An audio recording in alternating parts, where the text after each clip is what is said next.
Guys coach this game, Mike Bray and Tom Izzo. Let's go to Seth. He's with Mike Bray. Mike, congratulations on the Maui Win Championship. Welcome to the Breslin Center. Here we go. 2 keys for tonight's game. Well, obviously, Seth, transition defense, and can we rebound with them? But I'd love to see us get into a better offensive flow early. We didn't against Wichita State, and we were digging out of a hole the whole game. Great. Thanks, man. All right, guys, thank you. That was a tremendous game. As you take a look at Tom Izzo, his team only lost to Duke. Think about the early season schedule they played. They played Duke, they played North Carolina, and now you get a number 5 team in Notre Dame. Well, it's difficult to play 3 top 10 teams this early in the season before you get into December, but that's what Tom Izzo does. He wants to test this team. This team is a championship caliber basketball team. He gave you 2 keys. One of the other keys is going to be the ability of Jaren Jackson, number 2, to stay out of foul trouble as a freshman. You know they're going to try to get him into early foul trouble.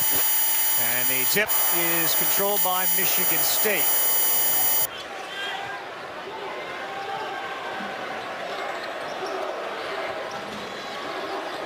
Miles Bridges just blasting into the low post, and he's got to be aggressive going against Rex Pfluger.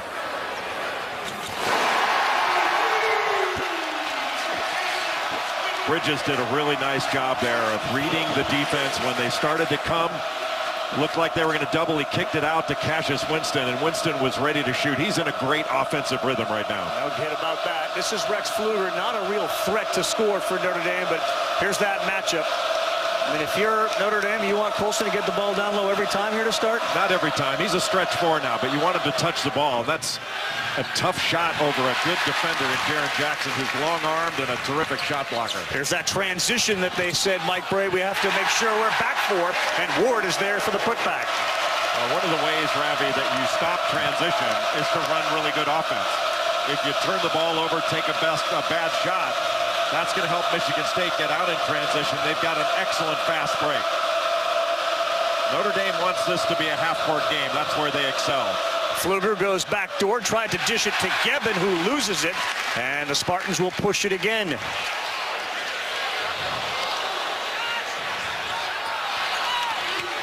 Colson with a 7-foot wingspan, averaging a double-double this season, 20 and 10. He led the ACC in rebounding last year at 6'5" with those long arms. The first guy to lead that league in rebounding at under 6'7" since Pete Brennan of North Carolina did it in 1958.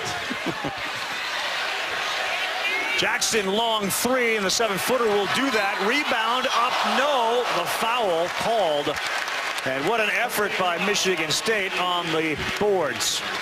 Miles Bridges just blasted into the low post from the right side. He came off a little screen, almost like a flex cut, caught the ball off the lane, and when Matt Farrell faked at him, he just kicked it right back out to Cassius Winston.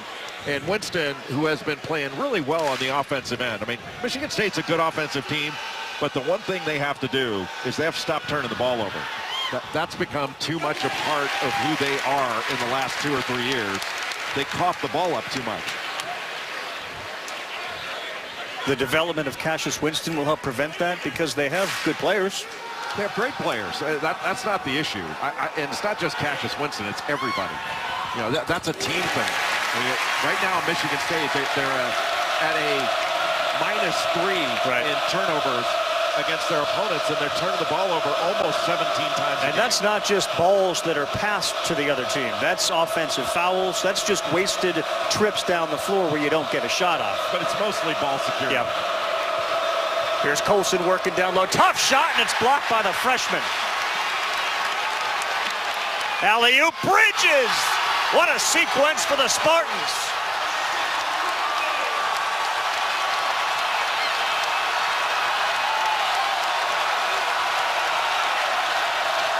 Now Matt Farrell will try to slow things down a little bit.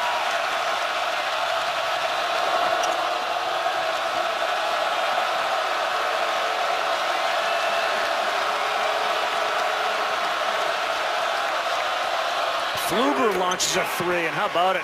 Rex Pfluger is not a guy that they would consider an outside shooter, only his 4th 3 in 14 attempts.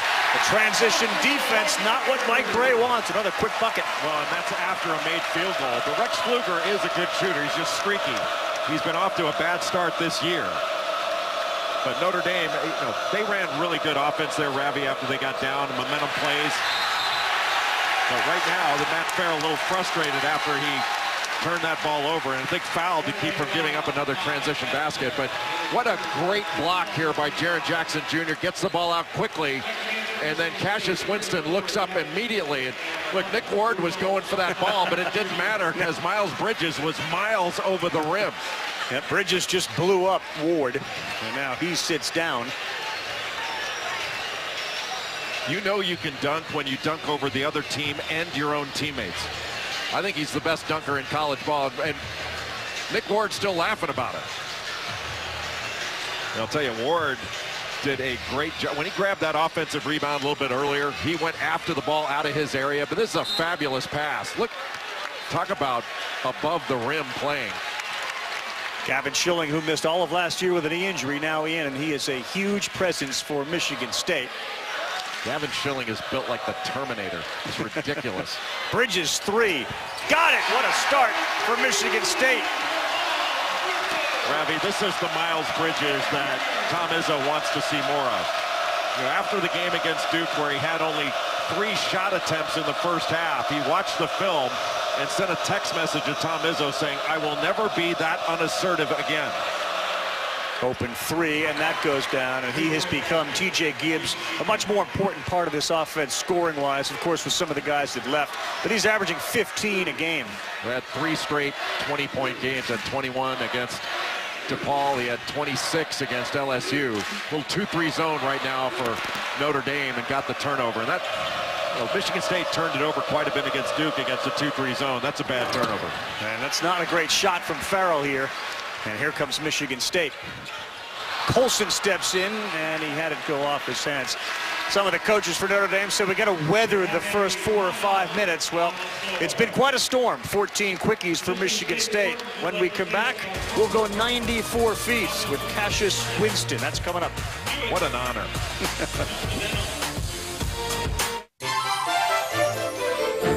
Like brothers, and we bond like brothers. All right, who's the little brother that gets picked on? Definitely Xavier Tillman. He's definitely the one we pick on the most. Did you play any other sports growing up?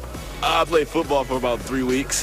3 weeks? Why'd you quit? It got cold outside. Cold. Don't tell Liz that. All right, toughest place you've ever played?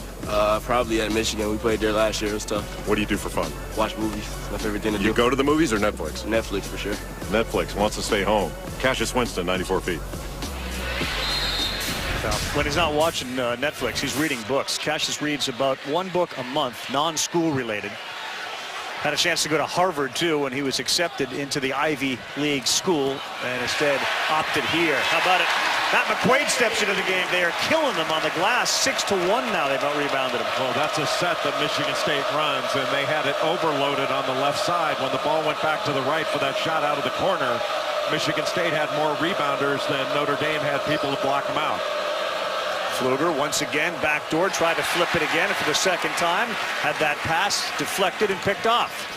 Boy, every time there's been a backdoor by Pfluger, Michigan State's, their help side defense has been excellent. And Jaren Jackson is a really good player. I mean, just a freshman. We've seen his timing, his length in blocking shots and rebounding. He's the #1 rebounder on this Michigan State team. But he is an emerging offensive player that can step away.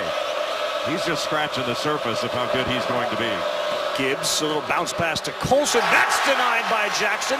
And Bridges, a one-man break, and he takes it himself, and he has it blocked by Colson. I know Jackson's been phenomenal defensively. He has been great. He's a big-time talent. You know what's funny? We've been talking about Duke's Marvin Bagley should be in high school. Marvin Bagley's older than Jaren Jackson Jr. That's how young Jackson is. He just turned 18. But his timing is outstanding. He's got great length. He's a terrific athlete. Miles Bridges, Ravi, when he got that ball in that last play, I thought he should have bullied his way to the basket because he needs to get to the free throw line more often. As athletic as he is, to only have 10 free throw attempts on the season. He didn't even shoot 100 free throws last year. I think he needs to do a better job of getting to the rim because you're going to have to let him go or foul him because of his athleticism. Elijah Burns into the game. He wears 12 for Notre Dame. Also into the game for them, DJ Harvey, the freshman, who can put points up real quick. This is Burns, and he's working on a defensive replacement for Michigan State. And then Carter wins that battle. Well, Ben Carter did a great job of walling up and staying in front. Good fake. Joshua Langford uses that ball fake, so it was 14-8 and felt close. Since then, it's been all Michigan State. Well, Michigan State has been alert defensively and has been out in transition. That's what they want. I always loved mashed potatoes, but they never loved me back. It was one complicated relationship. Points in that huge win over North Carolina in Portland in the PK80, and Joshua Langford, an excellent mid-range shooter. He's a guy that has to continue to hunt his shot. Is that a little floor slapping I see for Michigan State? They've been slapping a little bit tonight. Notre Dame just needs to calm down right now. They've been going a little too fast. You have to give Michigan State credit for that with their defense. Another deflection by Michigan State. The fast break points, 10-2 Michigan State. Rebounds have been dominated by Michigan State. Mike Bray gave Seth Greenberg 3 keys. He's got strike 1, strike 2, and strike 3 early. Well, and it is early.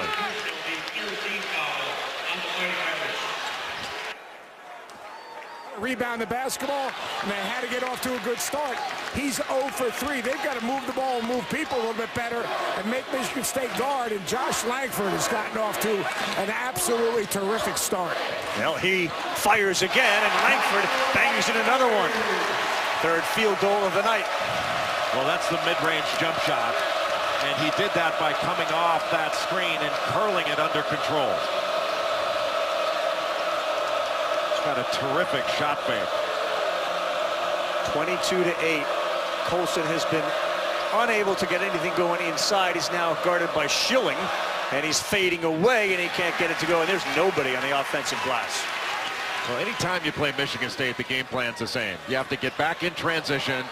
You have to compete on the glass. All 5 guys have to rebound, or Michigan State's going to get second shot after second shot. And you certainly cannot turn the ball over when you play Michigan State. Your offense has to help your defense. That's how you get back in transition, is you run really good offense. And Notre Dame has run really poor offense thus far. 5 on the shot clock. The crowd lets him know it. Langford, why not? He's been red hot. Joshua Langford, coming off that 23-point game against North Carolina, has 4 games in double figures, and he's more than halfway there now. You think he's seeing a big basket? I'll tell you one thing, Joshua Langford, the next step for him is not just being a shooter. It's getting to the free throw line. It's being a better defender, all of which he's capable of. He's got a chance to be a big-time player in the Big Ten. Big screen from Burns. That freed up the three-pointer, and it is knocked down by T.J. Gibbs. Well, Ben Carter didn't call that screen out. That's unusual for him. Great fake. Matt McQuaid knocks it down. Michigan State on fire early. McQuaid had a 20-point game against DePaul with Bridges out. Gibbs long shot. He gets out rebounded there by Tum Nairn. Both Nairn and Schilling went after that ball, and they both went after it like their lives depended on it. I don't know, maybe Tom Izzo didn't feed the team because they look hungrier than they've looked. See, that's a turnover that didn't have to happen. Now, that was a quick pocket pass or no pass at all.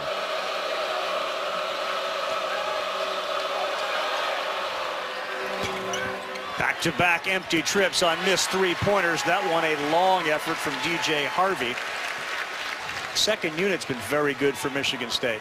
And it's been good all year. There's really no drop-off when Tom Izzo subs. See, how about that?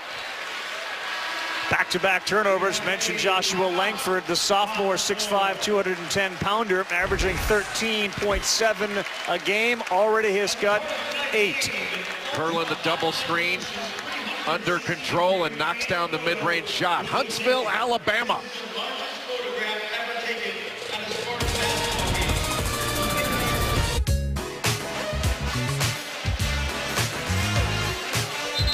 Seven to 9 Eastern time. Look forward to that. And remind everybody, please join ESPN, the V Foundation, in the fight against cancer. Visit v.org/donate. All donations benefit the V Foundation for cancer research. November basketball has been outstanding. It's been off the charts. This has been the best November I can remember. You know, part of that has been the PK80 because to have 16 teams of that caliber in one location to play over 4 days, it might have been the coolest tournament I've ever been involved in. It was fantastic. 2 on the shot clock. Fadeaway. Winston. They're making everything. 12 of 17 from the floor is Michigan State. And it's all been predicated upon Michigan State's defense. You know, Michigan State is winning the rebounding battle 12-1. And Notre Dame only has 1 bucket inside the three-point line. They cannot get anything inside that line simply because Michigan State, their help side's been established. They've communicated. They've got through screens. They're moving as the ball moves. Yeah. Defensively, this is as good a first half performance in the first 10 minutes as I've seen all year long. It feels like Notre Dame has taken 10 threes and made none. They're 3 for 7. Go back to that game against North Carolina. They held them to 45 points, did Michigan State, and their three-point shooting was 1 of 18. Well, North Carolina was awful. I mean, that's the worst I've ever seen North Carolina play. And Notre Dame has a great opportunity to get back in this game if they can get a couple buckets, couple of stops. But right now, they're having a hard time just negotiating simple screens. You know, you got to get over screens or go underneath. I mean, if you're playing against Joshua Langford, you don't want to go underneath on a mid-range screen. But holy cow, you got to get over so he can't turn the corner and break your whole defense down. And you wonder if Mike Bray is going to start looking at a little bit more zone. The problem is if you go zone, Michigan State's offensive rebounding can kill you. So not a lot of great options right now as Tom Izzo takes out Joshua Langford, who has had a fabulous first half. Midway through, 10 minutes in, he's got 10 points, and he'll get a little breather. See if Notre Dame tries, whether it's Gevin or Colson. Pfluger here on the nice pass from Gevin. Gets the basket to work inside the paint. Well, that was a great cut by Rex Pfluger.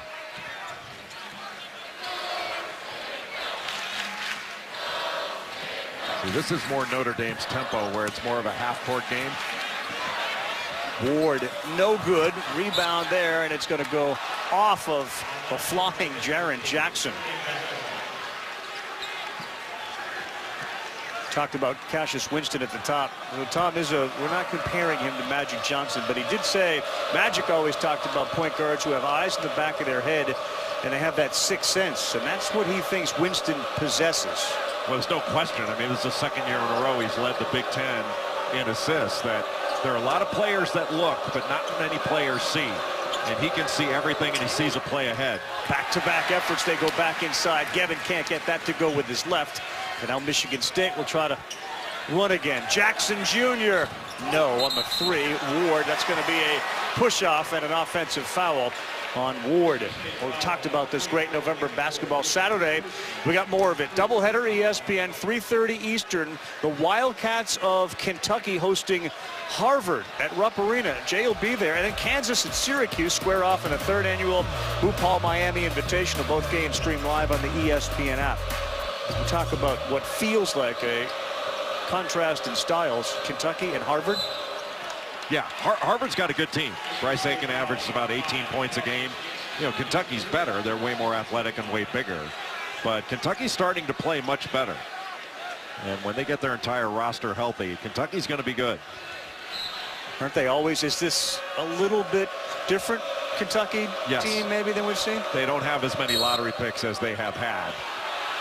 But they're still capable and still good, but they're extraordinarily young. Jaren Jackson's going to get called with a foul. Tom Izzo doesn't agree with it. Well, he just wants to know who started the wrestling match first. You know, you're supposed to call the first foul, and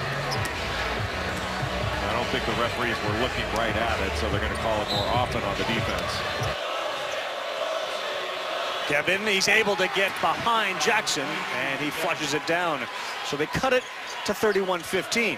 That was the play that Notre Dame ran to end the game against Wichita State and got the same result, except one that not a foul. Michigan State wasn't in position even to foul. Farrell steps into a 3. No, in and out. It felt like a big trip down after that block. Three guys go after the offensive board, and they give up transition. Wade can't get it to go. Ward, no, but he got fouled. Take a look at this inbounds play right here, and watch Martinez Gebben, who is going to be the second screener. He just slips to the basket. Everybody worrying about the cutter, Matt Farrell, instead of the screener, and oftentimes the screener's going to be open. That's the play that Mike Bray ran against Wichita State that ultimately was the game winner after Gebben got fouled and went to the free throw line and knocked in those two big free throws. But on the last play, Ravi, you know, you send guys to the offensive glass after you have your point guard drive it, and all of a sudden you got three perimeter players sometimes that are underneath the free throw line, and that's going to be a fast break Michigan State. Right. And if they don't get a layup, they're going to get an open shot, and you're going to have a guy like Nick Ward grabbing the offensive rebound. That's like vintage Michigan State basketball.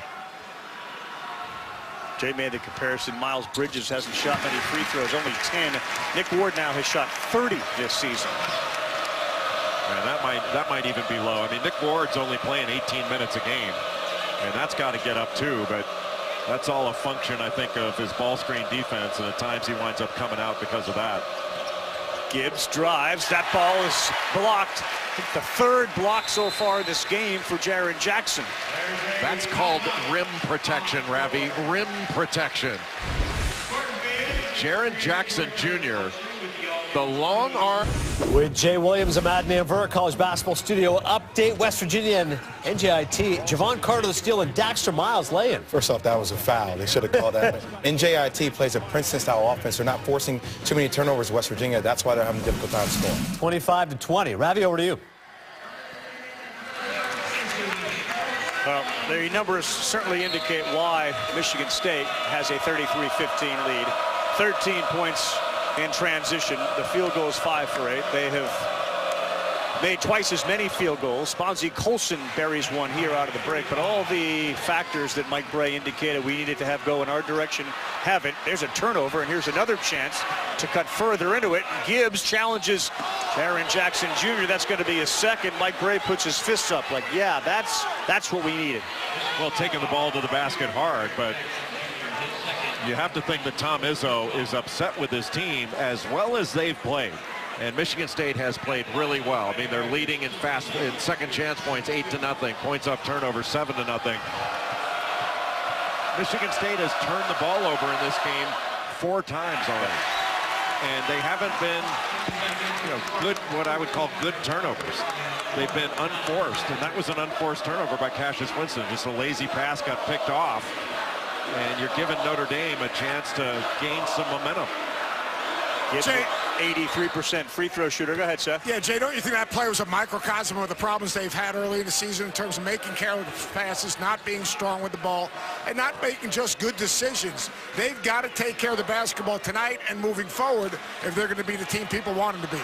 And that was essentially a turnover right there because there's a bad shot off one pass, and it leads to what should have been a bucket. DJ Harvey just didn't take it up as strong as he needed to. Langford, tough pull-up. He gets it to go. He has been on fire tonight. Joshua Langford now with a dozen. Boy, that was a terrific shot fake. And both Langford and Matt McQuaid, they've got excellent shot fakes. They just got back from the Bahamas. Joshua Langford and Mikal Bridges have a lot of similarities in their games. Yeah, Langford is Langford. I think he should pattern his game after a guy like Joe Dumars, because that's the kind of player he can be. Bridges is longer and rangier as a defender, but I think Langford's a better shooter. I wouldn't be surprised if Tom Izzo right now goes right back to Langford, bringing him off some type of double screen. He's in such a good rhythm. They like to hit some type of post entry and stagger away from him and see if they can free him up one more time. They've got Tum Tum Nairn in the ball game running the team, and Nairn had a terrific few minutes earlier in the game. So Langford's numbers 5 of 7 tonight, coming off that huge game against North Carolina.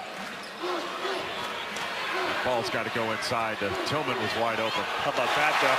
After hesitating and about 3 ball fakes, Ben Carter able to bank one in. Carter, the graduate transfer who spent his first couple seasons at Oregon, then UNLV, and a dual citizenship, born in Tel Aviv, Israel.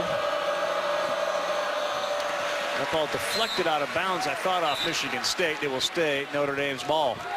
Ben Carter's going to be one of those guys 10 years from now, Ravi. He's going to be playing in the park and making that exact same play. He's going to take his time. He's going to pivot. He's going to get an angle. He's going to lay it in. He might be Michigan State's best post passer. Terrific in the high-low, and he just has a great basketball IQ and a great feel for the game. Who plays in the park anymore? Nobody plays in the park anymore. Parks are basically closed for basketball. 4 seconds on the shot clock. Gibbs Jr. too hard off the window. Colson's been controlled on the offensive glass. There's another block, and that's Harvey who went up with it. Boy, it has not been easy to score underneath the basket for Notre Dame. Well, the depth of Michigan State is having an impact on the game.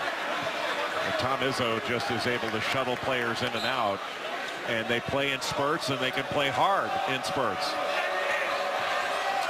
Good fake. So you can't go for that fake. I know it's easy to say and much harder to do, but when Xavier Tillman goes for that fake, you know, you'd rather have Bonzie Colson take a three.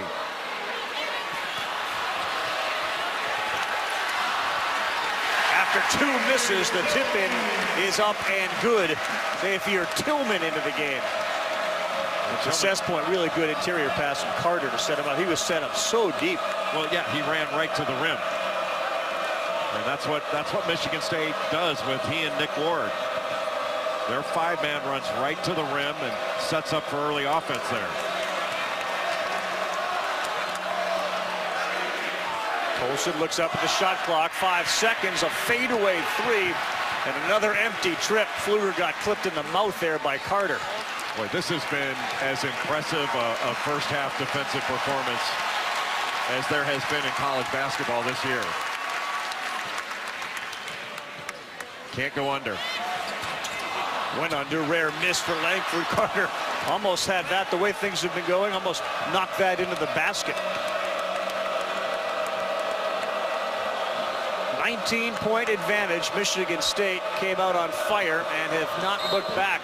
15 of 28. We'll get a foul on the floor. Man, it looks like they're going to call that on Tillman. Women's basketball comes up this Sunday, 4 o'clock Eastern time. It's the 16th annual Jimmy V Women's Classic. It's presented by Corona, and the top-ranked Lady Huskies take on number 3 Notre Dame. It'll be in Hartford, Connecticut. It also streams live on the ESPN app. UConn leads the series 35-11. They've won 6 in a row. Gino Auriemma 3-win shy of 1,000. Probably going to get that this season. Yeah, I think it's pretty much assured that he's going to get it. What a program. Not since UCLA and John Wooden have we seen anything like UConn women's basketball. It's ridiculous how consistently excellent they've been. They keep raising the bar. Seth, are they settling for threes? And if so, what do you do as a coach to get them to do something different? Well, I'd like to see Notre Dame set some drag ball screens in transition for Matt Farrell, give him a little separation. Right now, they're doing such a good job getting up and underneath him, and the length of Michigan State's taking him out. But if you can free him up with some space, I think it can be more effective. Well, they also have to figure out a way, Seth, to get some stops, because Michigan State is cruising for a 50-point first half. I mean, this is the Michigan State team that I expected to see when this season started. I picked this team to win the national championship, and this is the team that's capable of doing it. Another tough shot. Pfluger, though, gets that to drop. He's had a good night offensively. Michigan State's done a really good job of not allowing those guards of Notre Dame to reject ball screens, pushing them to the screens where all their help is. They had Schilling down low. They didn't find him. And there's a battle between Schilling and on the defensive side, Elijah Burns. Michigan State at home at the Breslin Center, where they've dominated so far, a dominating first half. One-sided. Ravi, back over to you.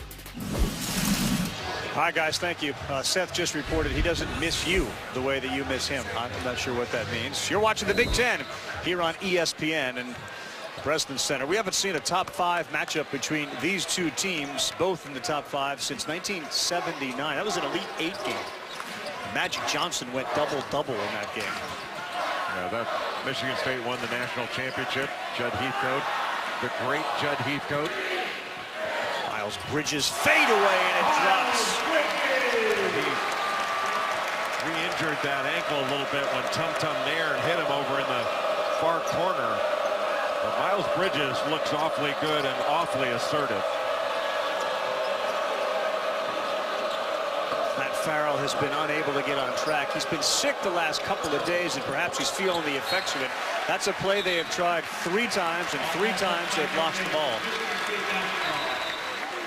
Let's take a look at Miles Bridges and his ankle. A little bit early in the game, Miles Bridges comes out to contest, and Tum Nairn hit that left ankle of his, and he tried to get a stretching out on the last time out. Don't know whether it actually hurt the ankle, whether it's a cramp, because he's moving very well right now just after that last bucket.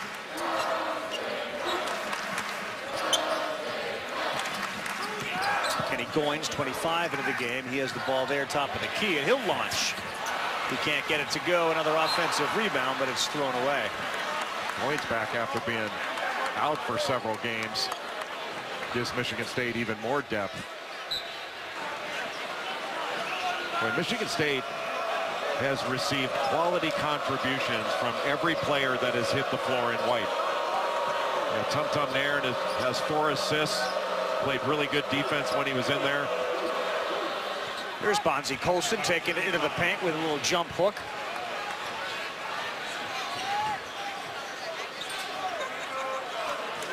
It's a little zone right now, last couple possessions.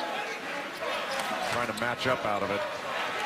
Quaid, 3 in the corner, no, and Notre Dame the chance. And now, what do you like to get it down to here in the last 90 seconds? You just want to have score, stop, score, stop. Just try to establish some kind of rhythm where you feel a little bit better about yourself going into halftime.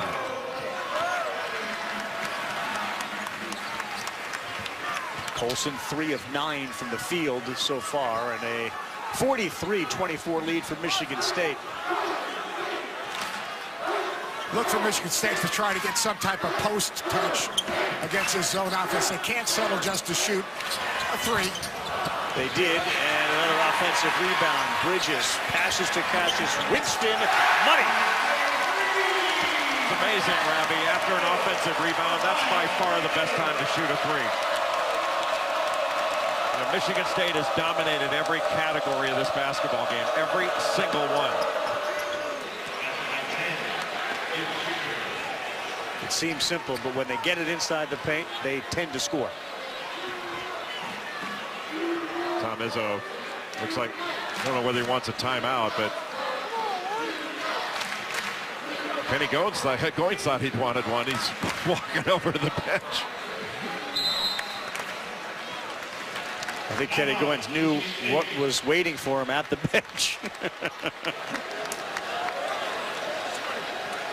Well, in a game where every Spartan has done some really good things, the Spartan that has done the most good things has been Joshua Langford, the sophomore from Huntsville, Alabama. Has been shooting the ball very well coming into this game. Had 23 points against North Carolina in his career-high performance. And in this one, he's 5 of 8 from the field, 12 points. And he has been knocking down every mid-range opportunity that he's had. Knocked down a couple of free throws as well. And to have him scoring at this rate is really another dimension to the Spartan team. And as Miles Bridges gets back healthy and starts to get his legs back under him and becomes, again, one of the best players in the country, to have the scoring support of Cassius Winston and now Joshua Langford, that makes Michigan State that much more dangerous. And Nick Ward scoring inside. Michigan State has everything. Yep. They just need to quit turning the ball over. Coming out of this timeout, look for Josh Langford to come off some type of double screen and look for them to screen the middle of that zone. Either look over the top or get the ball right to the middle of the floor. Well, they like to overload it. And so there's the double and there's the screen. It was well defended by Notre Dame. Bridges, 3, no good. 2 seconds on the clock, and the long launch doesn't go. What a half Michigan State. Every statistical category, they dominate.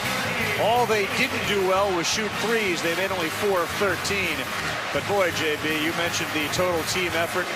Plus 13 rebounds, plus 11 on the fast break points, the second chance points, and the points off turnovers. That's a formula for success for Michigan State. Let's get the thoughts of Tom Izzo. He's with Seth.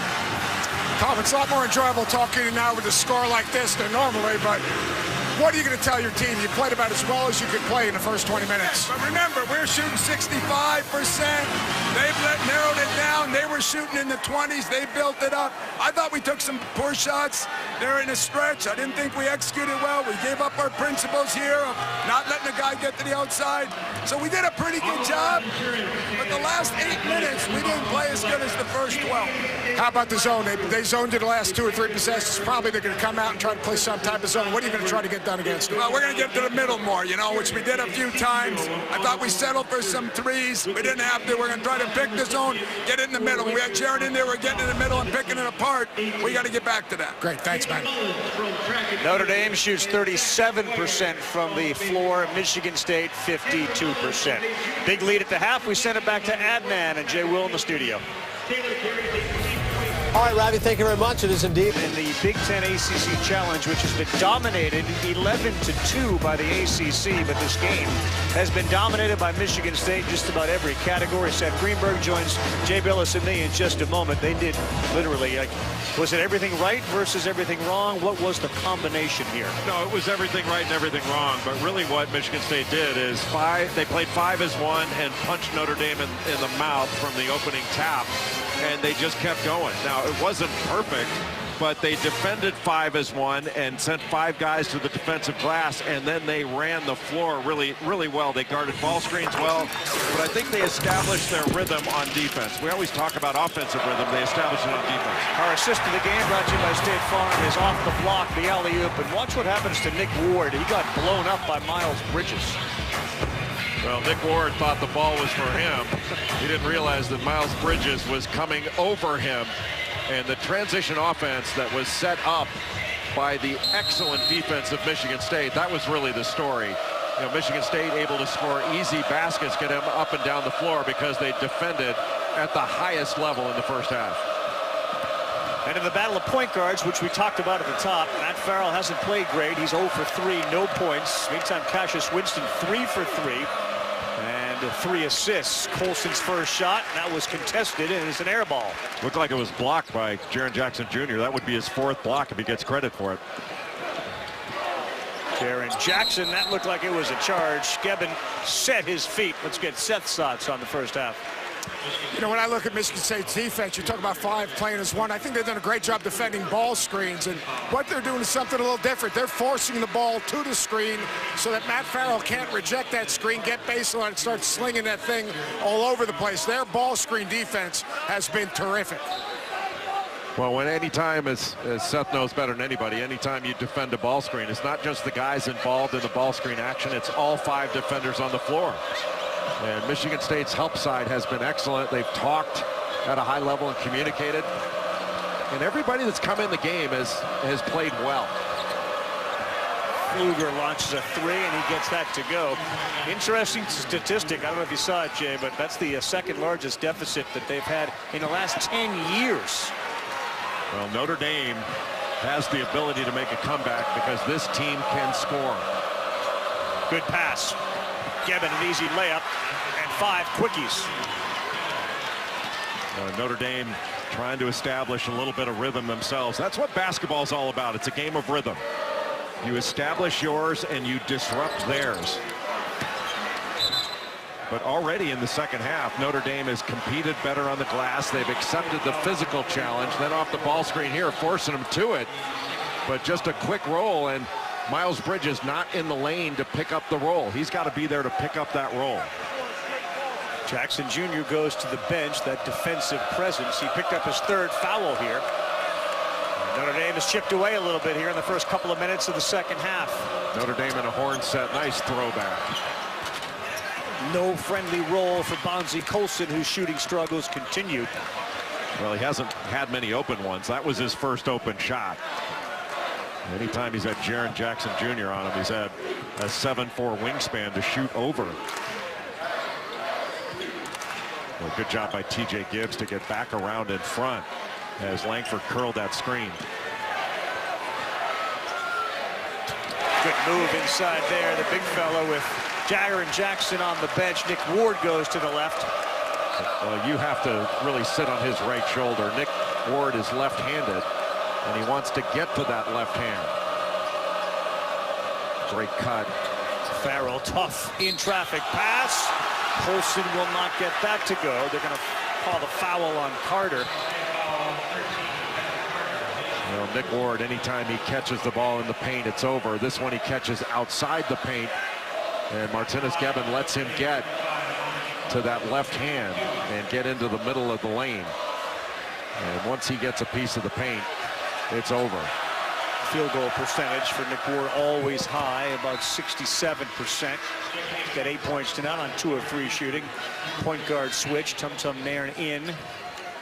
Cassius Winston goes to Tom Izzo's spot where he's getting a earful. Well, Cassius Winston, the next step for him is to get better defensively. Both he and Nick Ward as sophomores have to be better ball screen defenders. And Cassius Winston's done a better job. You know, he did a good job defensively in the DePaul game. I thought he was good against North Carolina. Everybody's good against North Carolina. That was a great defensive effort. Bridges 3, long. And a 15-point lead now for Michigan State. You know, Miles Bridges, I think he's settling for jump shots too much. He could score way more points if he would get to the free throw line more often. Ooh, contested there. Colson gets the jump hook to go. And it's 13. And there's a big difference between Ben Carter defending Bonzie Colson and Jaren Jackson and his 7'2" wingspan. There's no question about that. And an offensive foul at Bonzie Colson going down to the low post, one-on-one in the post. You know, it looked like Nick Ward got caught in no man's land there. You either have to go double or stick with your guy. But Bonzie Colson, he's just too good to get shut out in a game. He's going to get his numbers. And right now, if Notre Dame scores here in this possession, no, I think Michigan State, they've been playing a lot of this game with no game pressure on them at all. I think there'll be a little more game pressure on the Spartans. Notre Dame's going to go right at Bonzie Colson right now. They like this matchup with Colson and Carter. Farrell, he launches a tough 3, and it goes. And the lead is down to 10. All of a sudden, in the span of 4 minutes, we've got a ball game again. And look at Mike Bray. He is shaking his fist. Notre Dame saying, calm down, but they are back in it. Matt Farrell's first basket of the night. And Matt Farrell, he may be sick, but this shot right over Cassius Winston, that's making Tom Izzo sick right now. And water out of your home. All Flex Seal products make great stocking stuffers.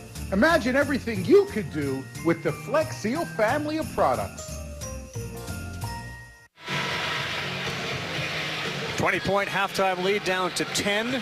Mike Bray and the Notre Dame Fighting Irish 6-0 this season, averaging 84 points a game. And Mike Bray is 6 wins away from passing our good friend Digger Phelps for the all-time win mark at Notre Dame. He's also staring down the barrel of 400 career wins and 500 overall. Michigan State cannot afford to turn it over. They turned it over again. Well, they can't afford to just be a jump shooting team in the second half, but that's the 3rd turnover of the second half. Notre Dame has yet to turn it over. And the Irish right now can cut it to under 10. Colson a little more aggressive here in this half, and they like that Carter matchup. They switch off him. He's got Schilling on him now. And he works that baseline with that fadeaway and knocks another one down. Bonzie Colson's feeling it. This is a 14-2 run to start the second half. Great play by Miles Bridges on the baseline. A little bit harder to stop than a jump shot, don't you think? Yeah.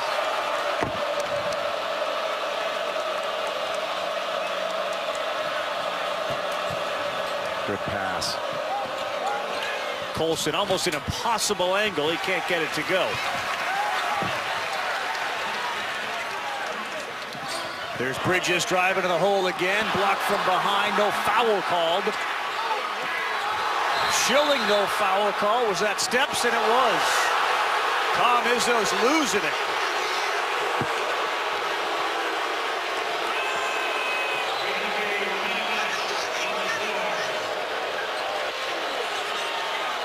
Looking for any official that will listen to him. We're under 16. Did you see a foul? There was a ton of contact. I thought there was.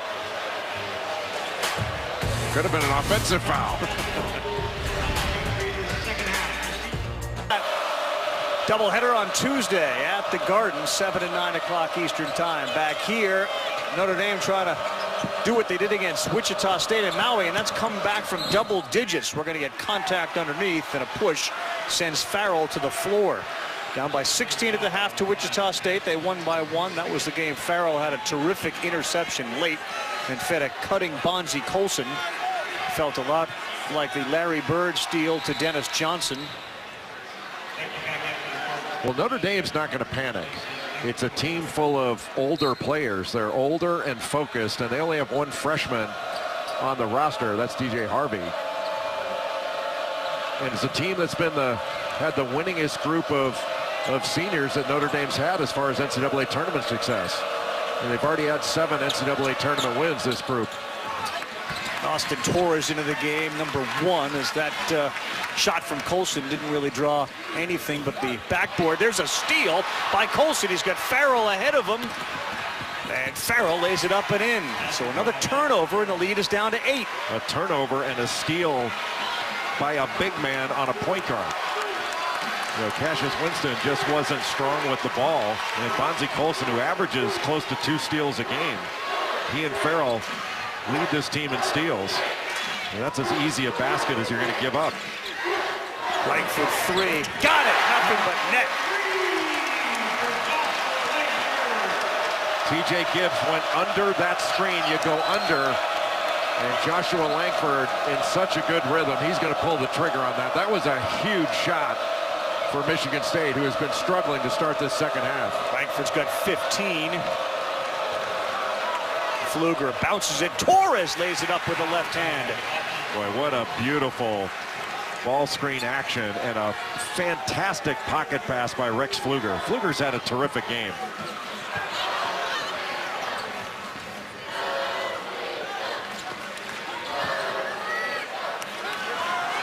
Jaren Jackson sits on the bench with 3 fouls since he's been out. They've been a little bit different team, especially defensively.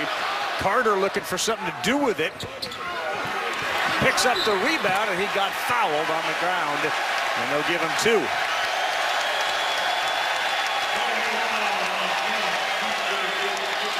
Well, take a look at Joshua Langford coming off this little handoff action. You go underneath it, and he just shoots right behind it. That was a mistake by TJ Gibbs, and went off the ball screen. Miles Bridges got caught up on it, and a beautiful little pocket pass to Austin Torres. Ball screens, you know, there were hardly any ball screens set in college basketball 20, 30 years ago. Now it's become a staple of the game. Yeah. It's something that's been in the NBA forever, but it's just so hard to guard. And that's an example of all 5 guys have to be engaged in guarding it. And you've got to have somebody coming over from the weak side to be able to pick up that roll man. Ben Carter's first 2 free throw attempts of the season. He missed them both. It was 46-26 at the half.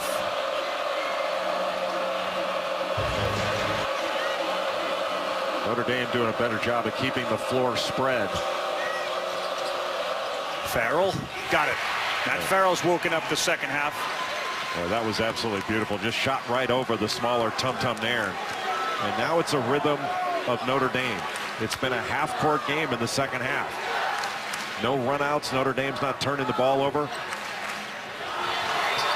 Langford comes up short, and boy, there's a gift for Michigan State, as 3 Notre Dame players had a chance to pick up the rebound, and they have it instead deflect out of bounds. Well, Notre Dame didn't clean that up, but a pretty good defensive possession. You know, because Notre Dame's not giving up anything in transition, they've been better on the glass. You know, now they can stay in front and play 5-on-5. In the first half, they were not playing 5-on-5 very much. They were in scramble situations, and Michigan State was getting whatever they wanted. Michigan State's going to try to go with the Nick Ward right here if they can. Try to isolate him on the block. He's got Martinez Gebbin on him. Spins baseline. Oh, what a shot by Nick Ward. They mishandled the ball and still wound up scoring because he could get back to that left hand from underneath the basket. Nick Ward joins Langford in double figures for Michigan State. Even though he's not playing a lot of minutes, or at least as much as you think he should, he's still productive in the minutes he's playing. Colson out of the game. Bonzie Colson out of the game. It's one of those that I don't necessarily think deflected off Torres' hands, but take a look at Nick Ward working on the baseline. Well, he can catch the ball now off the block and then back in, but the quick spin when he mishandled it, that was what allowed him to get back to his left hand. You know, Gebbin was sitting more on that right shoulder, forcing him baseline, and forced him underneath the basket. But if he didn't mishandle, I think it would have been a lot easier for Gebbin to keep him there. They're going to go right back at Nick Ward in some type of zipper action on this side, which could be a down screen or an up screen, and try to just wrap him and get him posted up on the block. Well, they're in a horn set. Watch this pin down on the backside here, and then they're going to get him posted. There we go. Instead, it's Langford. He's got 17 now.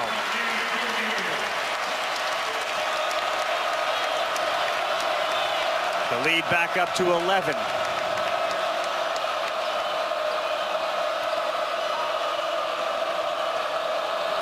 Harvey loses it. He's having a real tough night. That ball did go off the hands of McQuaid. Joshua Langford, 7 of 12 from the floor, 17 points.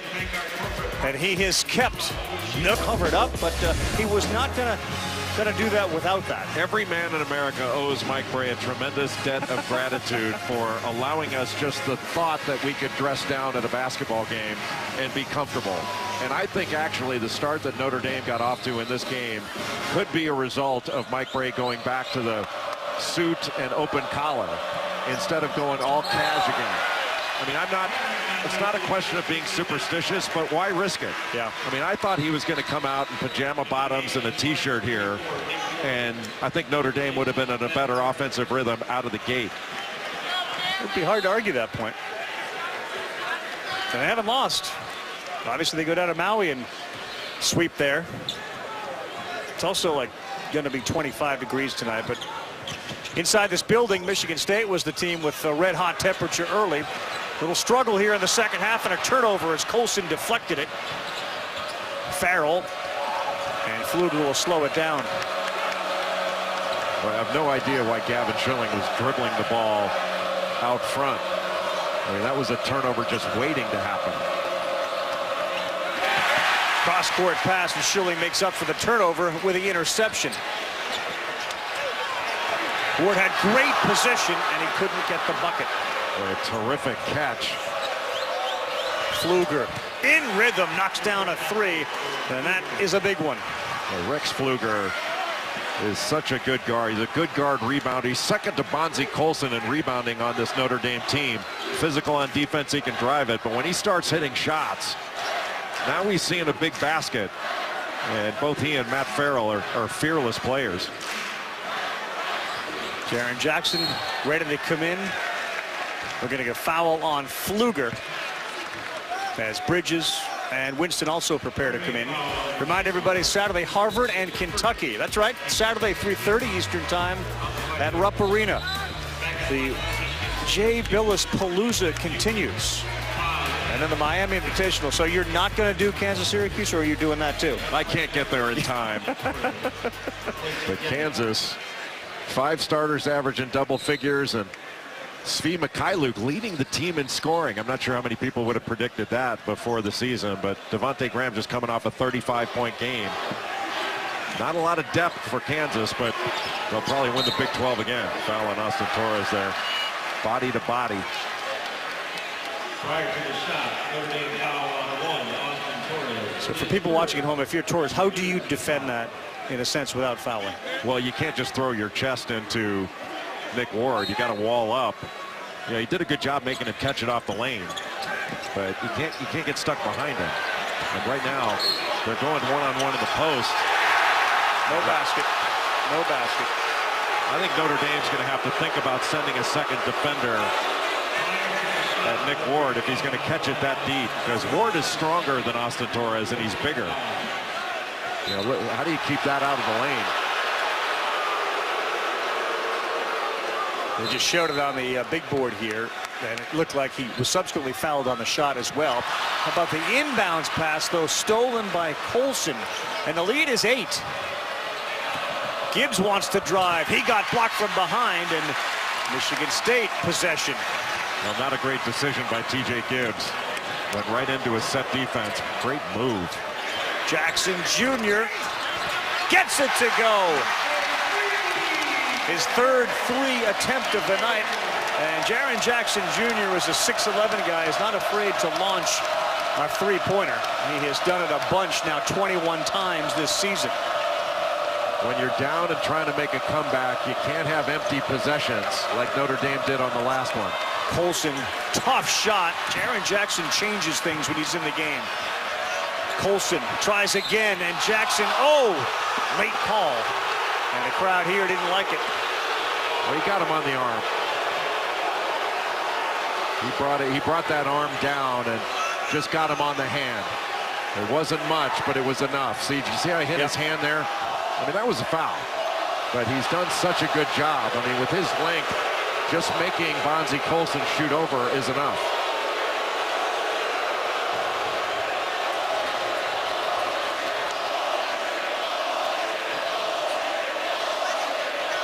He just would have thought all night long that the game plan, and he clearly makes a significant difference when he's on the floor, would have been to attempt to get him into foul trouble early. Well, Jaren Jackson's going to be a big-time player. He's really good now. He's had a couple double-doubles already. Heck, his first game as a Spartan against North Florida, he had 13 rebounds.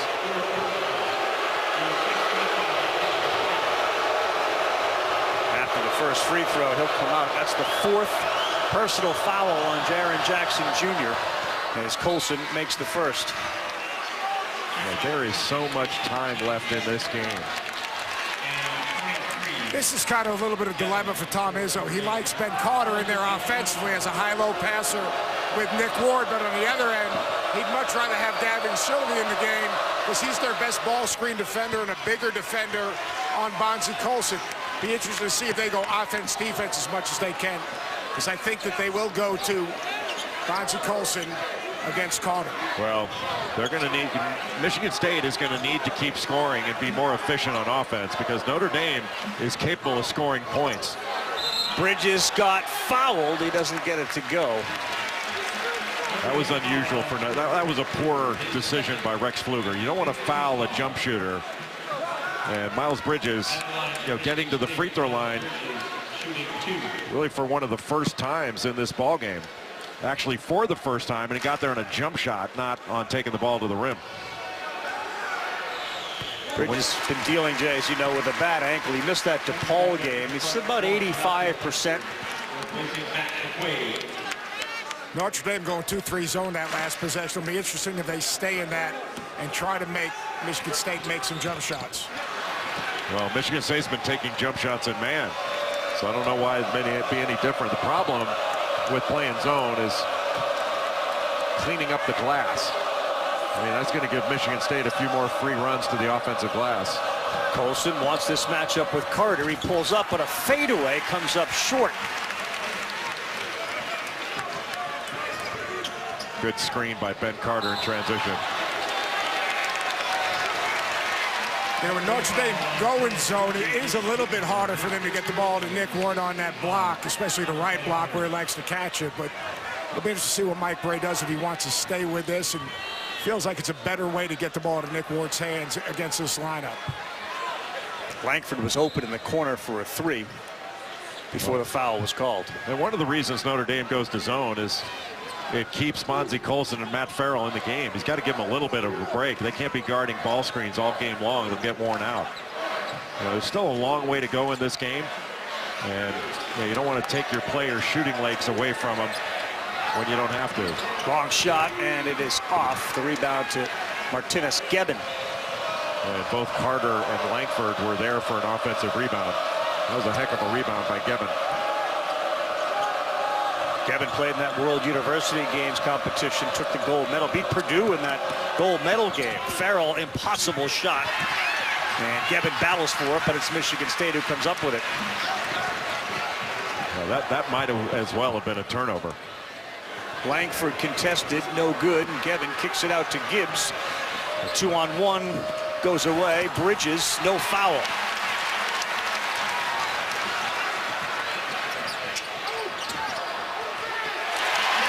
Nick Ward, too big and too strong on that play. Boy, on one end, you make a poor decision. And that was that decision made by T.J. Gibbs, who should have passed the ball instead of taking it. And that led to a layup on the other end. The lead back to 12. You get the sense that Mike Bray, who's bringing in another substitute, who's looking for offense, trying to figure out a key to get this closer. The world is not flat. You can't just pinch it. Alongside Jay Williams, Texas Tech and Seton Hall, this is Miles Powell here. Yeah, Miles Powell with 19 points. Desi Rodriguez, a 24-point. Good win with Seton Hall. They carried the pace of the game. Next up at Louisville. Look forward to that. Ravi, over to you. On SportsCenter, 1 a.m. Eastern Time, boys. Keyshawn Johnson will have more on the Redskins and Cowboys game. Hacka-Simmons in Boston, sort of a Hack-a-Shack play. Boston's got a 10-point lead over the Sixers right now. And part of the game plan against the Sixers, because they've been so good with Ben Simmons and Joel Embiid, is to just foul Ben Simmons. That's at 1 a.m. Eastern Time. The NFL recap, the NBA recap, and much more from the college courts as well. Are we on the verge of another sort of Sixers-Celtics type rivalry, given the way that those two teams are built for the next couple of years? I hope so. I mean, the league is better. The NBA is better when Philadelphia and New York and Boston, LA are great. And Ben Simmons, I mean, how good would he be if he could shoot it? Well, 1-2-2 3-quarter court pressure right now for Notre Dame. Smart move, because it'll take some time to get the ball up court. You slow the advance, then you don't have to guard in the half court for quite as long. They're still in the zone. Bridges all the way to the rack. He had it deflected. Good pass. Winston. Swish.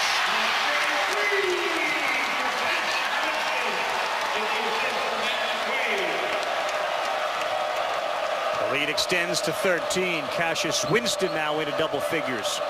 Michigan State needed that. That was a fantastic pass by Matt McQuaid to get it to Cassius Winston for the wide open three. DJ Harvey wasn't ready to catch that.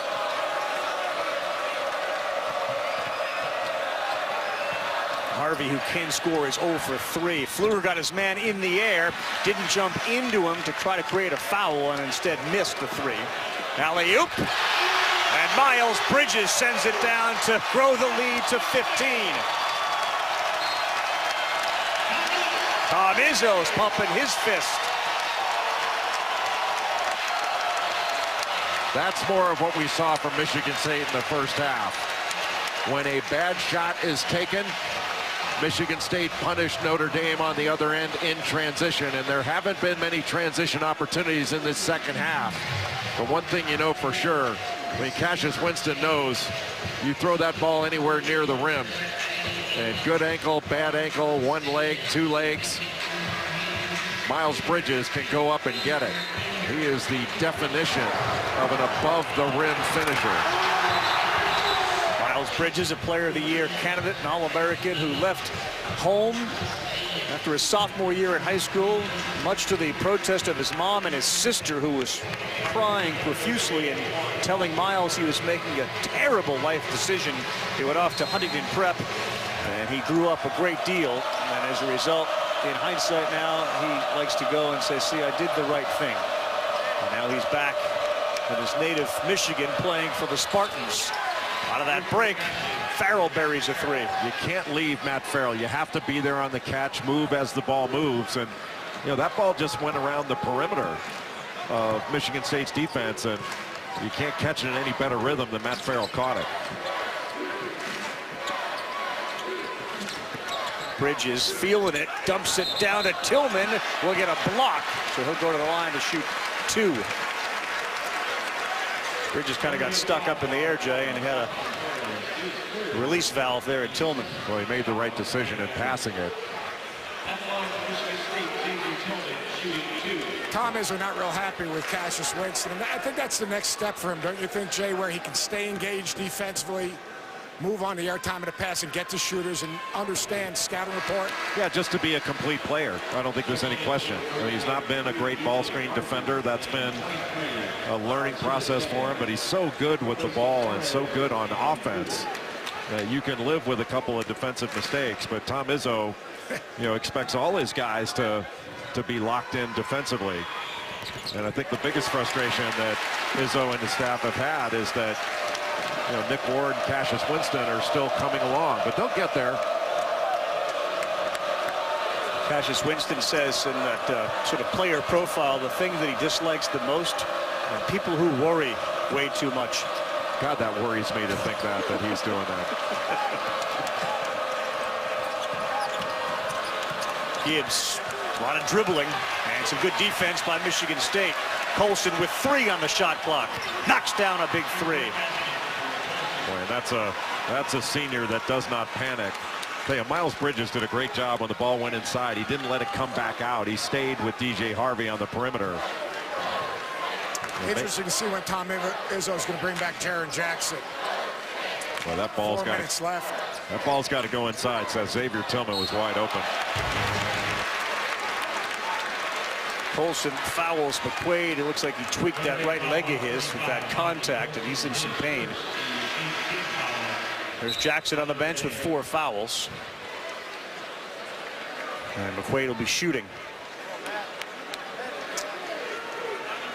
So you look at Colson, and you're like, he's really struggling tonight. 6 of 19, and yet all the other numbers say he's not struggling too much. He's going to end up with likely over 20 points, gets 17 of them now. Well, he's been guarded really effectively, so that 6 for 19 is really a big deal. But you know, he's got 4 blocks in the game. He's got 5 steals, got 6 or 7 rebounds. And he's just incredibly productive. I mean, the fact that he can get 4 blocks and 5 steals in a game like this is ridiculous. His dad, Bonzi, was also named Bonzi, was a really good player at Rhode Island. Played for Tom Penders and played with Carlton Owens and Tom Garrick. That was a really good team that Rhode Island had in the late 80s. This Bonzi grew up in New Bedford, Massachusetts, went to prep school in Rhode Island. Joshua Langford, the piano player, is back in. Used to play the piano and likes to write poetry. He's been playing a different type of string music tonight with all of his effective shooting, 17 points. Does he play the piano well? I think I'm guessing. So he plays the piano because Tom Izzo plays the accordion, and I've heard it, and I don't think he should say he plays the accordion anymore. Langford said he has an accordion. He used to play the piano. He doesn't say that he writes a lot of poetry. And poetry is such a great thing because it's so subjective. It's like art. Is that good poetry? Well, some people say it's great poetry. And other people could read it and be like, is that even poetry? He writes poetry. You have reached you are thinking on a plane that I cannot reach. And I won't tell you which direction I have to go to get to that plane. It's raising the bar. This free throw for Gibbs Jr. You're getting out of danger time, 4 minutes, and you're down by 12 points. Yeah, Notre Dame has knocked on the door a few times, but they just can't break that door down. And Michigan State has had an answer. When Notre Dame's threatened, Michigan State's had an answer. This lineup right here is a little bit offensively challenged. Bridges or Langford's got to make a play. Or Winston. Or Winston. And it's Winston. Just like that, it's 15 with under 4 to go for Michigan State. There when Cassius Winston plays on the offensive end like that, there's always the temptation to say, you know what, who cares if he guards the ball screen? That's pretty darn good. But he's capable of doing both, and he's a heck of a player. Gibbs got fouled.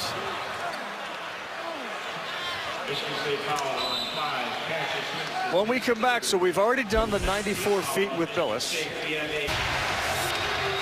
A Big Ten record, 20 consecutive NCAA tournaments. And this is certainly a team that, when they're playing well, is in the conversation as a national champion contender, aren't they? No question. I mean, I think Michigan State, one of the elite teams in the country, and there's one of the elite coaches, Tom Izzo, in the history of the game. He's a Naismith Hall of Famer. You know, it's funny, Ravi. Sometimes Tom Izzo is humble to a fault. You know, he'll talk about his Michigan State program as being not quite to the level of the traditional blue bloods of a Kentucky or a Duke or North Carolina, stuff like that. I differ with him on that. You know, over the last 20 years, Michigan State has been as good as anyone and as consistent a winner. Not only, and he's about to become the winningest coach in Big Ten history.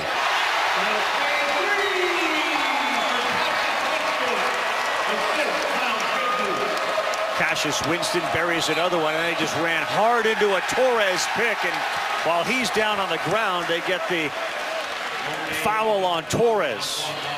Yeah, nobody called out that screen for Cassius Winston. He ran into a brick wall. I don't know that the screen was illegal as much as it was painful. Nobody called it out. Yeah. In a lot of ways, this team is turning into Cassius Winston's team. You know, to me, he's a ball guard, a scoring point guard. But when he's playing well, this team's at a different level because his ability to make shots and also make plays for other guys. I mean, it's almost like the torch has been passed to him to run this team. We get so used to, back to your point, Jay, about Michigan State being one of the great teams in the country over the last 20 years. They do it a little differently than the other teams traditionally, and that play right there where Winston ends up on his backside. I mean, they were famous for practicing in pads and helmets, and it's not necessarily the up and down, one and done type mentality, but in the end, like in baseball, pitching and defense win series. If you can play the defense that they can play at that level and add in the Winston Langford ability to score with the big guy Bridges down low, that's a formula that maybe not all the other teams have. Well, they started out when Tom Izzo first took over at Michigan State, they felt like they couldn't score. So rebounding became a big part of their offense. They felt like they had to get second shots. That's where sort of the wearing pads thing came from. So that's been a foundation of their program, but since they started getting better players in the late 90s and early 2000s, you know, they've been great offensively. They've always been a really good offensive team. Very hard to prepare for because they run so many different set plays and always extraordinarily well prepared.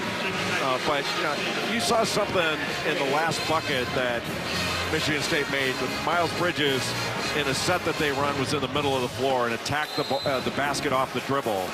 I think that's something that Miles Bridges has to do more of. He's got to attack the basket more and put the opponent in a position to foul where he can get to the free throw line more.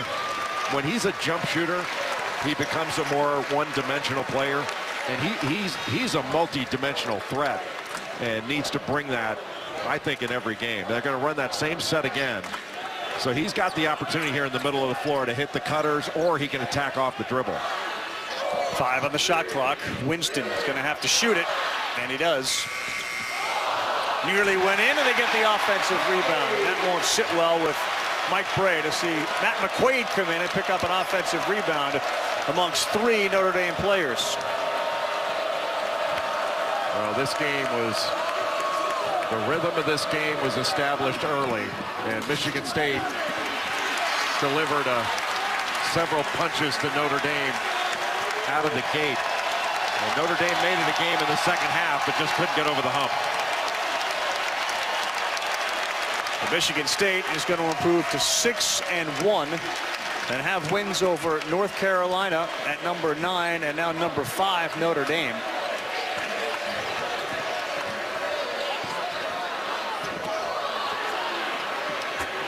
Even though the game's over, just not a smart play by Miles Bridges. You know what's underrated about this Michigan State team is their front court depth. If you think Jaron Jackson gets in foul trouble, they get good minutes from Ben Carter, they get good minutes from Tillman, they get good minutes from Schilling. Really impressive, their depth of their front court. Seth, Jay, everyone else, Sunday 4 Eastern time on ESPN, the 16th annual Jimmy V Women's Classic. It's presented by Corona. That is the top-ranked UConn Huskies taking on number 3 Notre Dame. That game will be in Hartford, Connecticut. It streams live on the ESPN app. That's Sunday, 4 p.m. Eastern time on ESPN. Minnesota, Virginia Tech, that come to mind, that others that we haven't seen in the Big Ten ACC Challenge? I don't know that Minnesota can be classified as a surprise. I mean, with Nate Mason and Jordan Murphy has emerged as a star.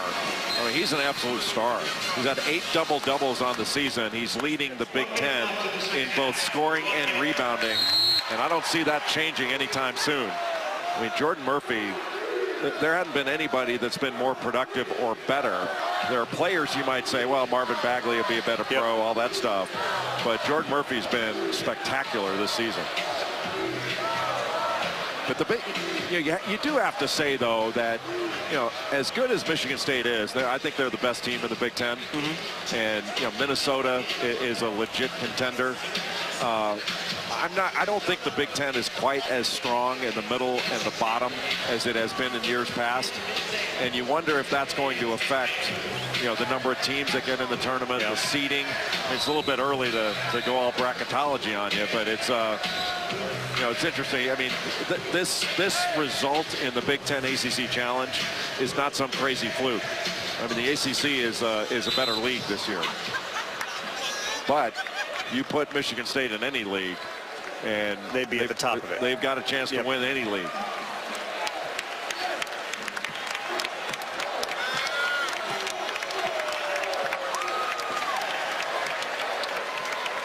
Getting to see games in 2 Big Ten arenas in 2 nights.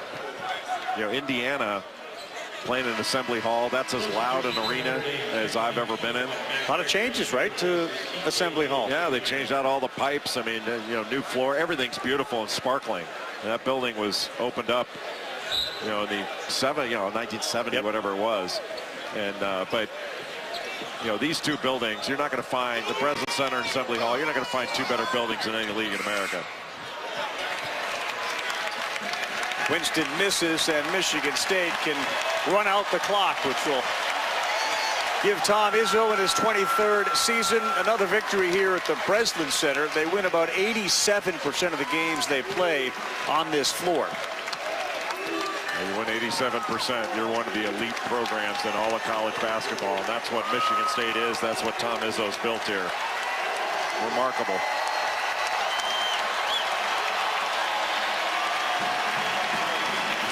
(81-63) the final score. The 2 teams that won their November tournaments now, Mike Bray and Tom Izzo, come together. And we'll say so long. They may see each other again down the road. Our final 81-63 for Seth Greenberg, Jay Billis, and our entire crew. I'm Carl Ravitch. Hope you've enjoyed it. So long from East Lansing. It's time for SportsCenter. This is SportsCenter until 10:30 Eastern, when Game 2 of the Western Conference Final takes place in Seattle between the Sounders and the Dynamo.